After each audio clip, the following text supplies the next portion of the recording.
Fermentation ஆகுதும் கொஞ்சம் வேகமாக நடக்கும். நம்ம வந்து இப்போ இந்த பூச்சிகள் தான் என்ன பண்ணா இது மாதிரி இலதலை கழிவுகளை மக்க வைக்கும். இதனுடைய எச்சம் தான் வந்து மைக்ரோவுக்கு வந்து சாப்பாடு. அந்த மைக்ரோனுடைய எச்சம் தான் வந்து நுண்ணுயிர்களுக்கு உண்டான சாப்பாடு. அதுதான் பயிர் வளர்ச்சி பயன்படுது.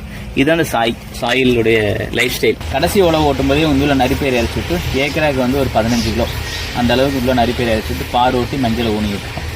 மஞ்சள் வந்து முளைச்ச வரைக்கும் 1 மாதம் ஆகும். 1 மாதத்துக்கு முன்னாடியே நரிப்பயிர் வேகமாக வளர்ந்துடும். அப்போ என்னாச்சுன்னா இது வளர்ந்து சூரிய ஒளியை அடைச்சறதுனால உள்ள வந்து மற்ற களைகள் முளைக்காது. ரெண்டாவது வந்து இது அதிகமாக இருக்கிற இடத்துல எடுத்து மாட்டுக்கு ஆட்டுக்கு தீவனமாக கொடுக்குறோம். நம்ம கரும்பு எடுத்து நம்மளே சர்க்கரையாக மாற்றி கொடுக்குறோம். ரெண்டாவது வந்து பார்த்தீங்கன்னாங்க நம்ம தயாரிக்கிற அந்த வேக வைக்கிற பாத்திரம், பால் ஸ்டோர் ஆகிற பாத்திரம், ஃபில்டர் ஆகுது எல்லாமே வந்து எஸ்எஸ் மெட்டீரியலாக இருக்கும். பண்ணையில் என்ன விளையுதோ அதை ஃபுல்லாக டைரெக்டாக கன்சியூமருக்கே கொடுக்குறோம். இடைப்பட்ட கடைகளுக்கும் கூட கொடுக்கறது இல்லை. ஒரு 12 ஏக்கரில் விளையக்கூடியது வந்து ஒரு 200